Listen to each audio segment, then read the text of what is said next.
panel is titled Reclaiming Voice and Agency, and the historical materials I would like to present today give us a unique insight into agency of children, as being told by children themselves and also verified historically later. And I think this is something that historians of child survivors of the Holocaust have as a special resource that we should look at. So we are looking for voice in children's testimonies, and the question is, what testimonies are we talking about? So I will share my screen.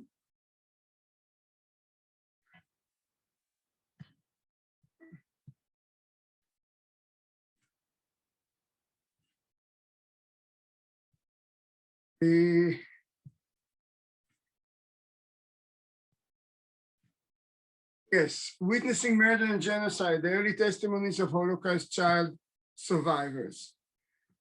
So we have thousands of testimonies given by child survivors when they were still children.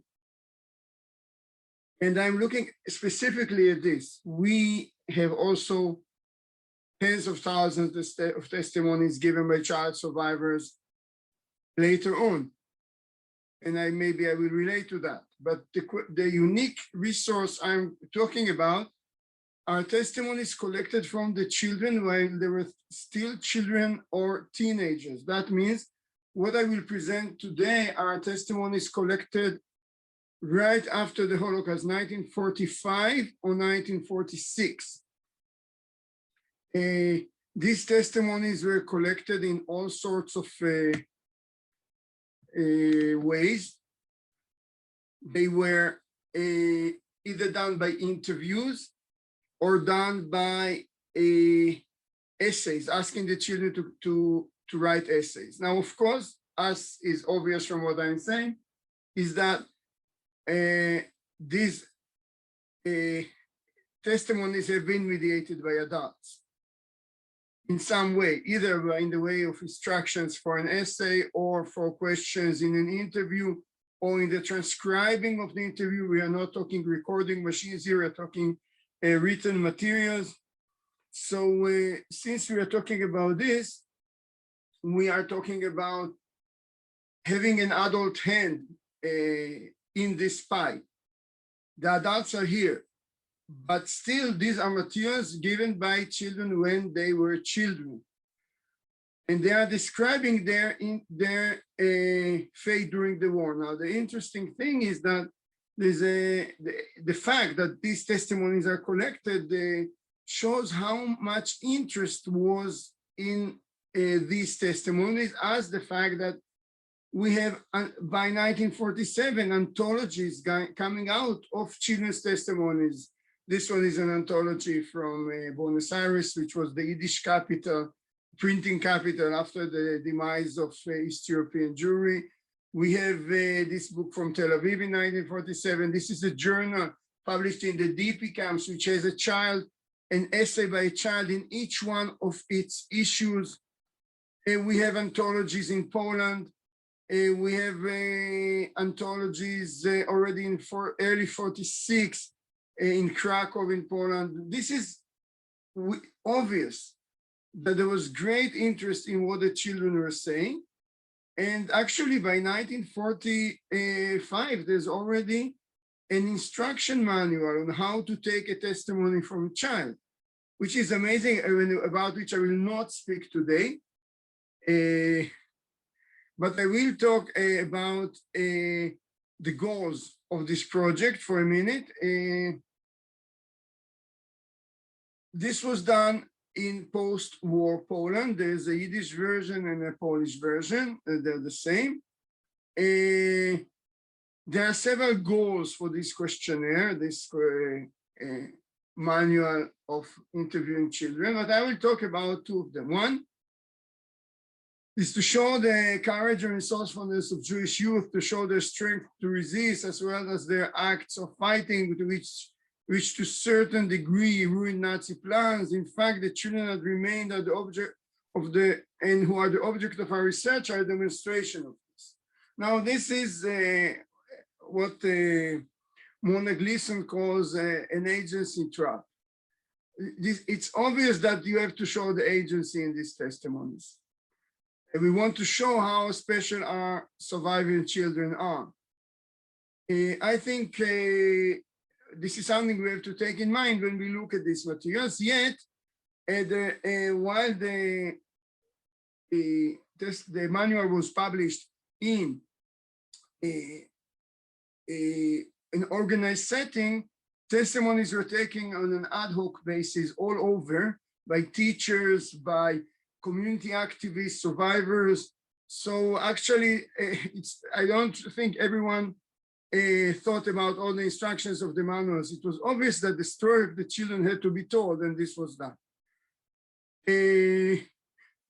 Another thing we can see is to gather information about the plans and aspirations of Jewish youth, to investigate their political conviction, their attitude to other nations, etc., in order to obtain informative material for the direction of future educational work. And this is a very important point, because we are talking about how can you educate a child if you don't know what he's going to, what are his wishes, what are his convictions following this terrible experience.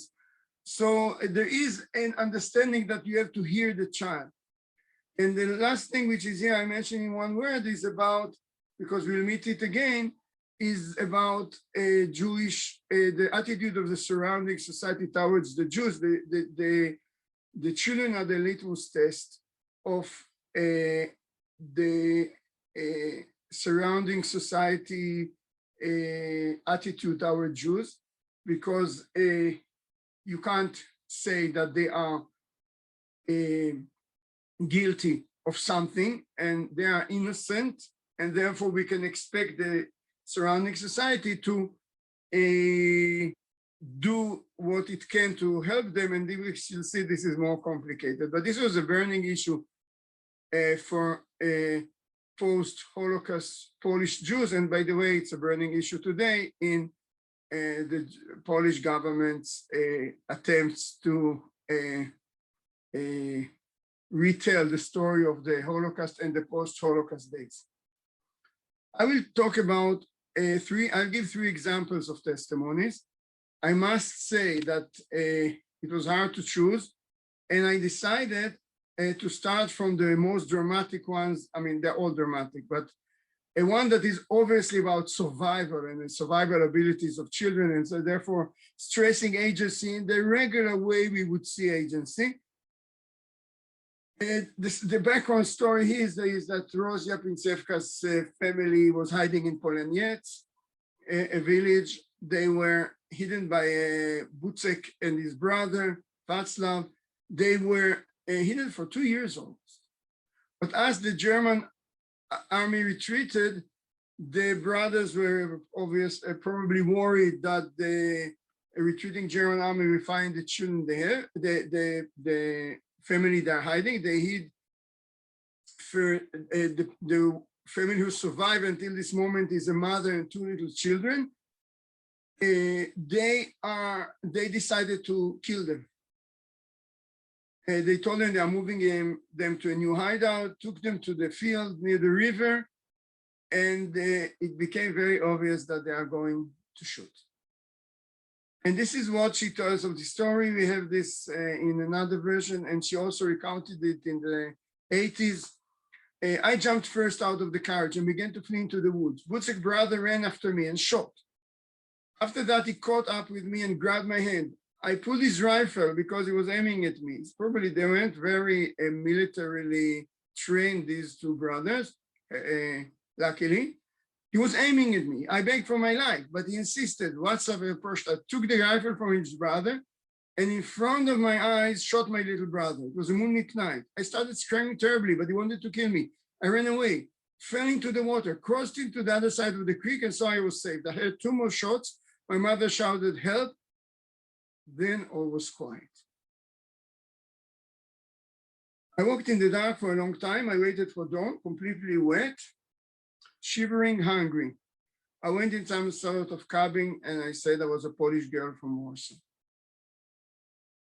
Now, what we see in this story is a very survival-minded young girl. We're talking, she was something like 10 or 12 at the time. And she is very active in her survival. She is running away, pushing the rifle, jumping into the river, finding a cabin, knocking on the door, saying that she was not Jewish, that she was a Polish girl from Warsaw. And the story goes on and on. By the way, I think we have a comment that she's very restless when she's interviewed, comment of the interviewer. And many years later, I saw in the of course I was restless. I was trained to, I was conditioned to escape from every place I was, because after this story, the brothers, and she found hiding, she found refuge with an old peasant woman. The brothers were going after her in order to kill her so that there will be no witnesses to the murder. And she jumps out of the window and runs again. And so when she's put into a room and she's interviewed, she's checking all the time, where can I jump from now? How can I escape this room if someone will try to hurt me? So obviously, this is a girl with a strong survival capabilities and very strong agency. But there's also something else here.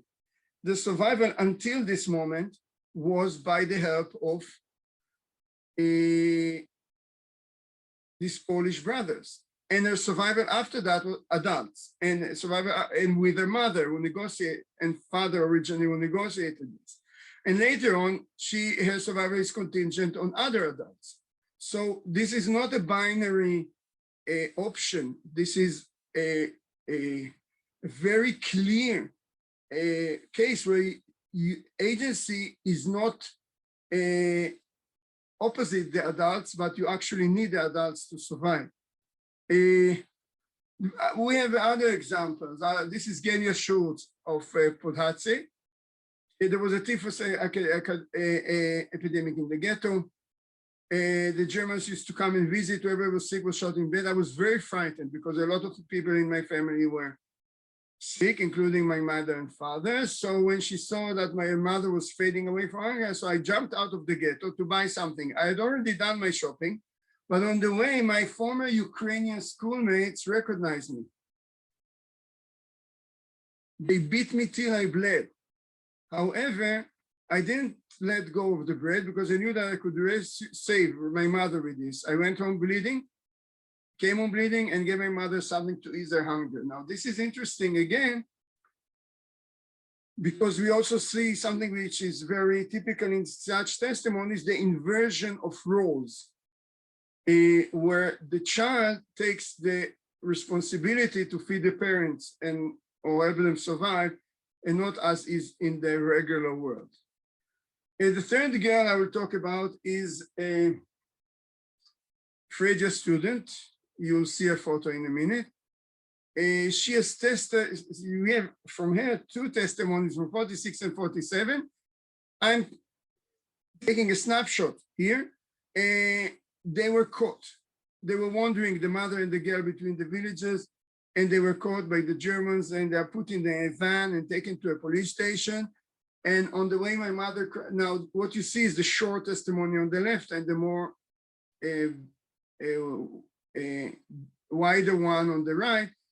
But I'll look at on the red testimony, on the 47 testimony. On the way, my mother cried bitterly and tore handfuls of hair from her head. I became very frightened. When I looked into my mother's eye and began to cry loudly, my mother began to pacify me. She asked me not to acknowledge her, not to admit that she was my mother. I didn't understand. Why shouldn't I recognize my mother? I asked him. Now, she took her mother's advice. And when they reached the police station, she explained that she was a chance acquaintance on the road when she was wandering, and that woman was wandering, and they wandered together, but she has nothing to do with her. Her mother, on the other hand, has this sort of mental breakdown, and she's shouting, my child, my child. So actually, revealing her daughter as a daughter, but she's adamant, the girl, this is not my mother. By the way, guilt feelings go up until today. I can tell her from our meeting with her last year. And so she really is accepted as a Pole, and she's blonde and she's very nice, as you would see. We were brought to the head of the Gestapo. He picked me up and played with me. He was certain I was Polish and said he would take me to a Polish woman where I'll be well treated. This Polish woman loved me very much. She didn't know what to do with me. We lived near the town. She also witnessed as a mother murder. I will not talk about this, but and she's again and again going to look at her mother in the police station. She wanted to force me to call her mother, the Polish woman.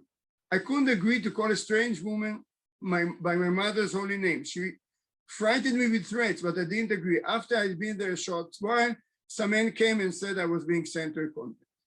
So this is, the agency here is again connected to survival. It's connected to being able to build a new identity, but still keep some of the old identity too. I can say that in the convent, we have another testimony with Eretz mentioned that she wrote her name, a Jewish name, on the inside of her coat so that she wouldn't forget it. Her name was Freddie, a student. This is her on the left. She's a little girl when she gives these testimonies. This is a 1946 story.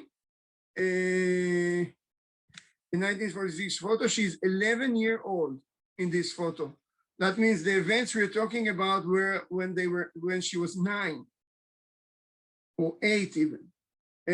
She's here in the other photo. My wife and I visited her and her husband, who was also a child survivor. It was an amazing experience. I would like to go back to the issues at hand. I showed several examples of child testimonies and the way that their agency is revealed. So actually these testimonies are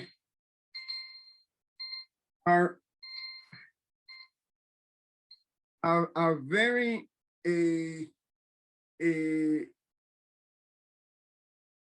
a very strong example of reclaiming voice and agency. Reclaiming voice was done very early. Why these children were still children? While Fredia was 11-year-old. But